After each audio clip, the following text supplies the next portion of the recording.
Welcome back to CFO Weekly, where we're talking with financial leaders about how to build efficiency in their teams, create time for strategy, and ultimately get results. With your host, Megan Weiss. Let's jump right in. Today, my guest is Jim Morgan, Chief Financial Officer for CallRail. As Chief Financial Officer, Jim leads CallRail's accounting, talent, customer experience, IT, and business operations teams.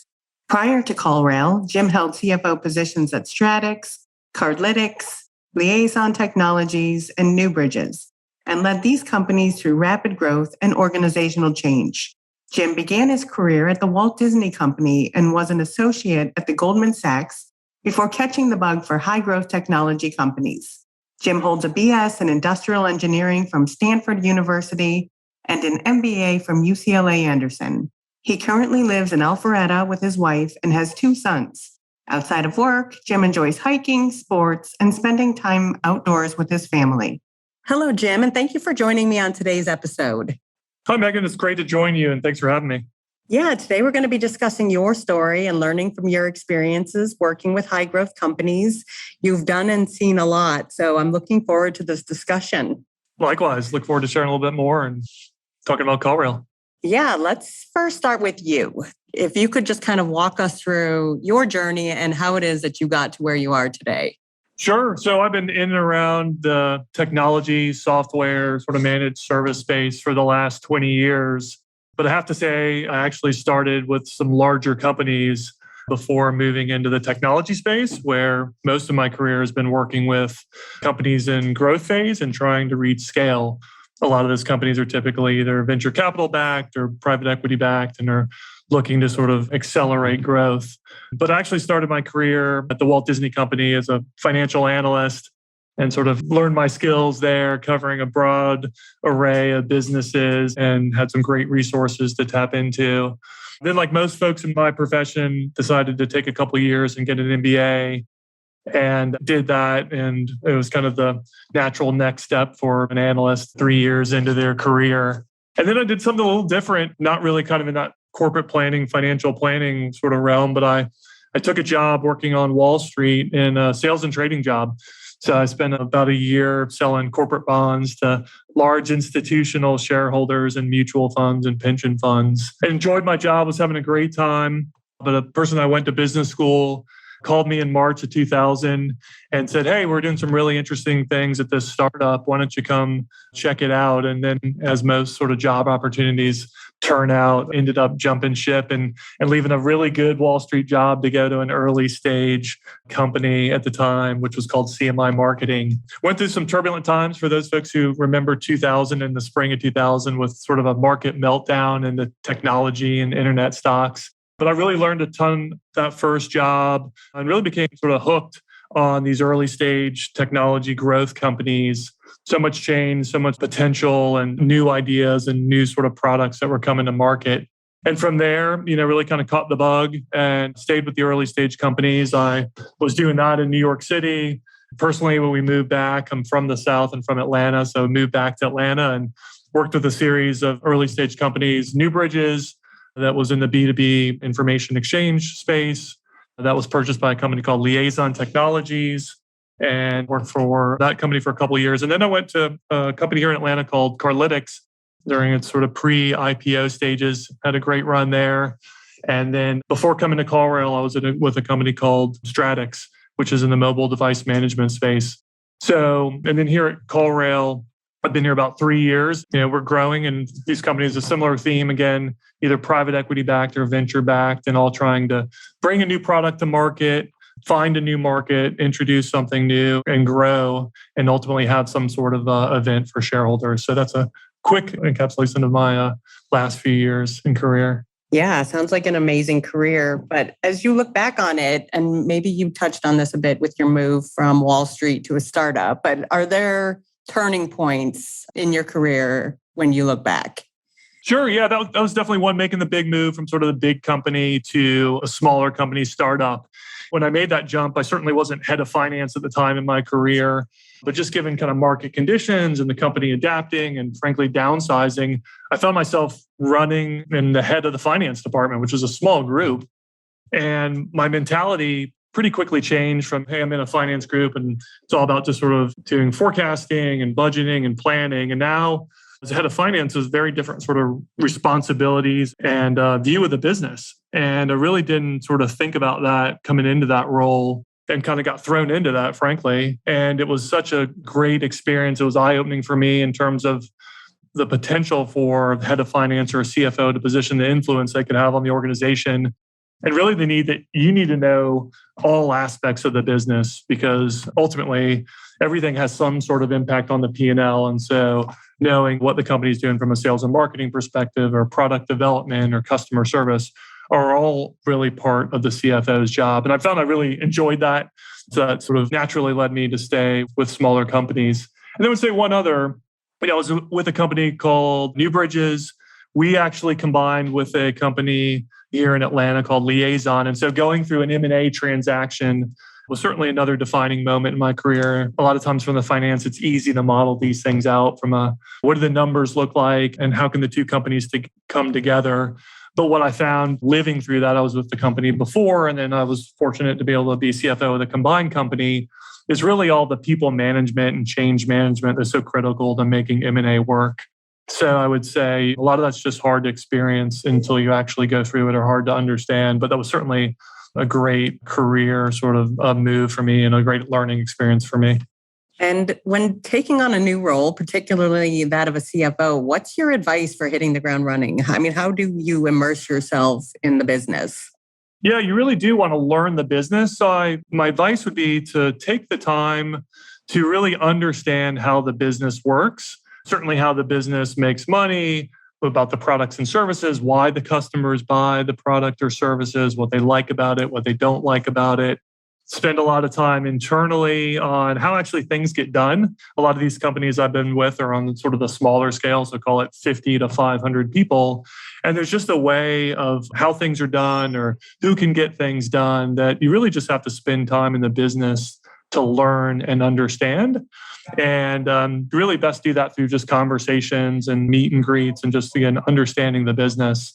And I think that's really critical before kind of coming in with a playbook of these are the things that I want to do. Every company at this size is just so different that needs its own sort of tweaking, if you will, or own sort of approach to some things that you may have in mind that you want to do, or the investors may have in mind that they want to do. But it's all about how you get that done in the most effective way. So I'd spend time on just getting to know the business, getting to know the people in the business. Yeah, that's great advice. So let's talk about your current organization, CallRail, and what it is that they do. Yeah, it's a great story. We were founded in 2011 by Georgia Tech grad who actually then was a small business owner who set out to solve the problem of making call tracking more accessible to businesses who needed to know what was driving their phone leads. But these were small companies that he was working with, and they didn't have the big budgets to go out and buy these larger solutions.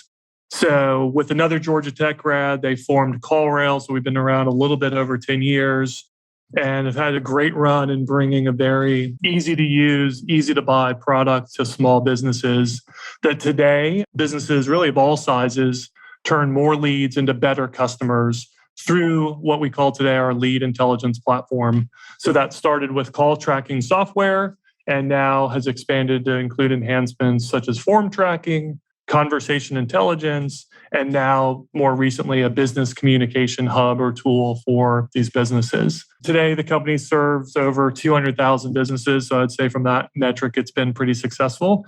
And it's just a great company, super culture. And so I'm super excited to be here and part of our continued success. Yeah, it sounds like a valuable product and 200,000 companies. Wow. Who's your ideal client? Is there one?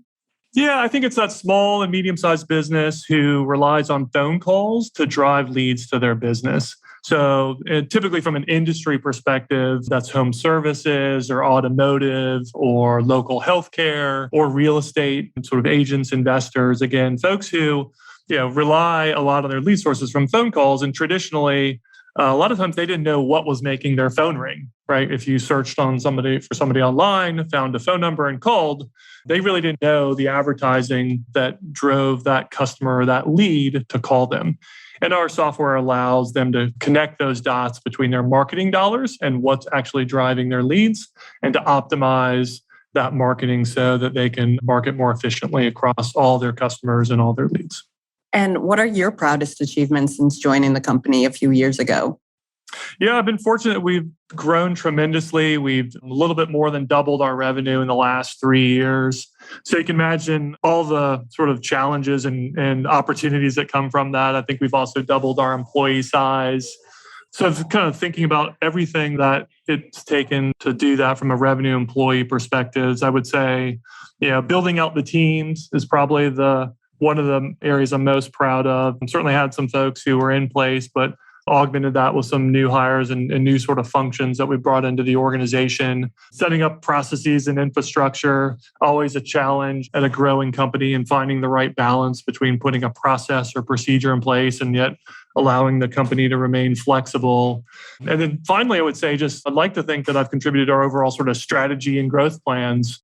I think the role of CFO is to stay in tune with the market and competitors. And so hopefully I bring that perspective and approach to our strategic conversations in terms of what are we going to bring to market, what's going to be valuable, what else do our customers want. From the financial perspective, certainly I'm not as close to the product and competition as some folks in our organization, but I think I have a different view. So I think looking back, that's probably those are the 3 things I'm most proud of over the last few years. Yeah, we'll come back to the talent topic in just a minute. But given that CallRail is turning insights or data into insights for their clients, how do you use that same approach within your own department? Yeah, I'm really fortunate here at CallRail that we are such a data-driven organization. And I have to give credit to the founders early on, just a little before I started, just realizing like the value of the data to inform the health of the business, one, which is sort of baseline, but also just inform the future sort of strategy and day-to-day decision makings of the business. And so pretty early, and I would say pretty heavily, when the company is relatively small, so 100, 150 people, in the technology and tools to allow us to really understand what's going on in our business in terms of customer use of the product, overall metrics and reporting, and just really making that accessible, not just to the finance team or accounting team, or really even to executive or senior management, but really throughout the organization. And so I would really say we've democratized data as kind of a term we've used across the company, and allowing people to have insights into the business and ask new questions and come up with new sort of thoughts on how we can perform better, or new markets or new sort of services we should provide to our customers. And you mentioned tools and technologies. So what are the tools and technologies you're using to make your life easier? What are your favorites? Yeah, I know this is pretty data, and it's one of the areas that I think early on we made a decision. We were using several sort of BI reporting tools. So just from a day-to-day perspective, just to be specific, we're a Looker shop, and I could say I'm constantly in Looker, certainly reviewing dashboards and reports, but even sometimes, being hands-on and creating my own and trying to save my team a little bit of work and the folks I work with, and just, kind of a self-serve model of finding information. So that's sort of the customer-facing or our internal customer-facing tool. But all the infrastructure to get information from system to system, I think that's been probably one of the best investments the company has made to set up a good data infrastructure, a good data warehouse. Our future is around a data lake. And then constantly thinking about how do we bring additional systems and informations into that sort of structure and system to provide even more information. So I know it's a little bit technical, but it's probably one of the things that I love is that I spend more time, really all my time, thinking about like what questions can we ask and looking at that information and how are we going to use this data versus early in my career. And in a lot of companies, you spend a lot of time trying to figure out how to get data. And half your time is just, okay, if we pull this report and do this and combine it together, I think we'll have something interesting to look at. And that really obviously takes away from the insights into the data and what does it mean and how can we help the rest of the organization use that information to do their jobs better or to help us grow faster or be more efficient, all those things. Yeah, dashboarding tools are pretty amazing these days. And it's true that a picture is worth 1,000 words. It really has become, I won't quite say sort of the Excel for the finance world, but certainly having information and dashboards and reports and being not necessarily power users, but being well-versed in those tools, I think is really an important part of finance's job today. And Getting back to you, I think you got your bachelor's degree in industrial engineering. That's right. That's interesting. Yeah. How has that background influenced your journey in the financial field? Yeah, it's interesting. Just a little background. Like most probably high school seniors, you don't really know what you want to do, but I thought I wanted to do some sort of engineering. And crazy enough, I thought I wanted to do aeronautical or mechanical or something. And I really didn't know much about industrial engineering. I went off to school and learned, hey, there's this actual other engineering that's a little more sort of business focused and thinks about process and continuous improvements and performance measurement. And in fact, today, I believe a lot of programs call industrial engineering management. And so that was a really good baseline for me to sort of go into business. I certainly didn't know exactly what I was going to do.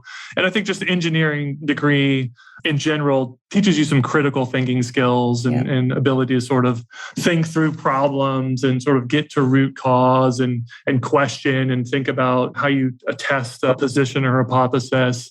And that's certainly what I do and a lot of folks in my position in small companies do every single day. So oddly enough, I think it's been a nice sort of complement to the business track. Yeah, I can definitely see how that would be a valuable asset.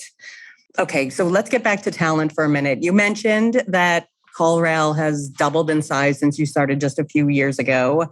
And just given the scarcity of talent right now, how are you guys managing to do that? How do you attract talent? Yeah, it's probably one of the biggest challenges, probably not surprising for a lot of companies and certainly for small companies who are competing in the technology space against some of the larger, better brands. I think even more challenging today in a remote world where it's harder to have face-to-face meetings and sort of have a personal connection. But I think that's what we're leaning into here at CallRail is like, why are we different from other companies? We really stress our culture and our value statements. And we're really, I think, like a lot of companies over the last 2 years, it's not just about the 9 to 5, it's about the whole experience, whether that's work-life balance, certainly career development, and kind of how we're preparing you for life throughout CallRail or how we're helping folks prepare skills as they go beyond their CallRail experience. So it's challenging. I think we've had to be creative in terms of personal relationships and trying to communicate, how your culture is different or why it's great. But a lot of that comes down to just making connections. And so we certainly have a pretty robust interview process. And we think that's a positive from our experience in terms of introducing candidates and letting them, we can talk about the culture, but letting them experience that by talking to a lot of different people in the company across different departments. So that's probably one thing in terms of attracting new employees to the company and filling open roles.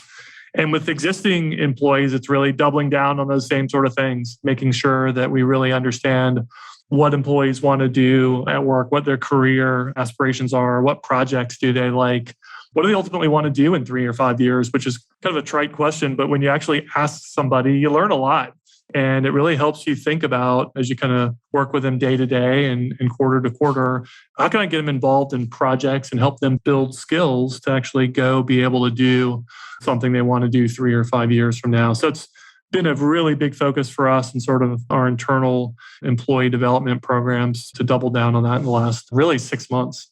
Yeah, that's very interesting. I know most people, they love working remotely. They love the autonomy that comes with that. But I think most of us still want to feel connected. And so it's interesting that you said that.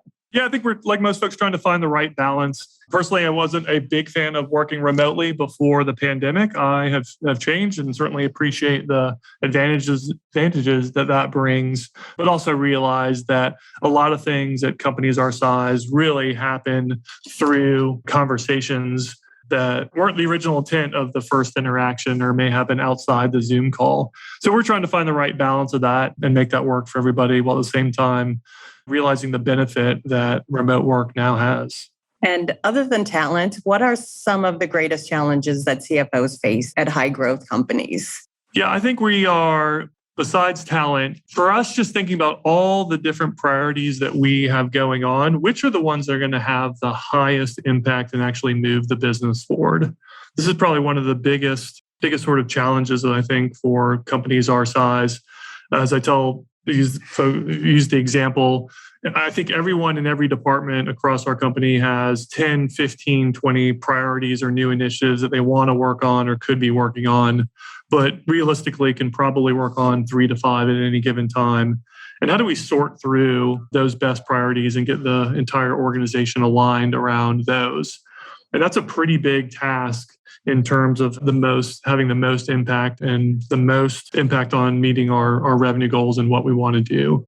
So I think that's probably the biggest challenge, prioritization. I think next is for us, it's thinking about sort of the admin groups and my groups in finance and accounting and BI or talent and support is how do we support these initiatives from across the company and help all these departments deliver on these pretty ambitious growth plans.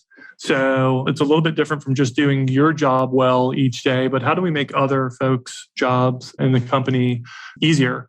Whether it's introducing a new process or removing some obstacles, or through reporting that makes some of the insights into the business easier for them to be able to make better decisions. So that's another area that we're really focused on. And you've worked for quite a few startups. So what is it about working with entrepreneurs that you like? I love working with entrepreneurs, probably just because they're so different than my personality as a finance person, which I think is just a natural sort of offset. First of all, I think entrepreneurs I really admire their ability to see a market opportunity, to see something that others have not seen before, and to realize that there's actually a potential to build a business around that, which I think is clearly a very, very unique skill to have. And then goes along with that is to be brave enough to actually, a lot of times, leave great, stable jobs to go start these companies up. So the risk-taking perspective that they have to go actually capitalize on this idea or on this market need that they see, I think is really exciting. It's not just sort of my natural personality. So when I see that, I'm like, that's really interesting. And then I just like partnering with them in terms of bringing a different perspective to that and helping them realize those goals in terms of actually building a company. It's one thing to have a great product idea or to say, hey, look, I think if we did this, we could serve a great need in the market and have a bunch of customers. It's another thing to actually kind of build a company and have process and kind of think about how the company scales and recruits and builds teams and organizes. I like to think that I can bring some of those skills that, frankly, they probably shouldn't be thinking about and should be sort of thinking about the growth initiatives and the new ideas in the market. So yeah, I've been fortunate. I've been able to work with several founding teams over my career, and all of them are unique and interesting in their own way. And I've learned a ton and admired them all and had a great experience with them. Sounds like a great partnership. And unlike you, I admire entrepreneurs so much. It's so foreign to me that they're able to do what they do. I think you do. You really have to have a mindset that just sees something that folks don't see. And I should also mention there's this positivity and things are always possible, which for folks in the finance world isn't a general mindset for a lot of folks. We're maybe more skeptical and more sort of questioning, which is the nature of our role, certainly, or a lot of functions within finance. And so I think that's a great trait for entrepreneurs. I think the majority of the time it is extremely beneficial. I think there is an opportunity to balance that out. And so in the best situations that I've worked in with entrepreneurs, there's been a mutual respect for that and understanding. And certainly that's the case here at CallRail with the founders, and then more recently with our new CEO. Yeah. I mean, I think most of us have heard the term CFO. So how is it that you balance, how do you balance the risk taking with controls that are necessary? Yeah, I think there's two things. I think first is you always need to explain the why of a new process or new control. No one likes rules just to have rules exist and just have to follow them. But I think most people can appreciate the whys of a new process or control. And certainly in today's world where data is so important and we're so protective of our customer information and making sure we protect that. When you put it in that context, I think people appreciate that and then actually support what you're doing and will become advocates. And so that's the place you want to be. So I think that's first. I think second, it goes hands in hands. You have to know the right time to introduce procedures. Sometimes at a stage in the company, it would be great if we could do it this way. It's not a risk area for us today. I know we'll need to do it in 2 or 3 years. So I'm going to start laying the groundwork for that. but I'm not yet going to implement that sort of policy or process, or maybe even say no to something that eventually we may need to say no to. I think that's really the art of the job. And as you said, not being the constant person who says no, but who says, what are you really trying to do? And then let's think about ways we can get you there. Or let me talk about where I see us going in 3 years, and then know that there's a path of how we're going to get there. And that may require a new process or us changing the way we're doing things today. And at CallRail, you lead accounting, you lead talent, customer experience, IT, and business operations. How is it that you're able to wear so many hats?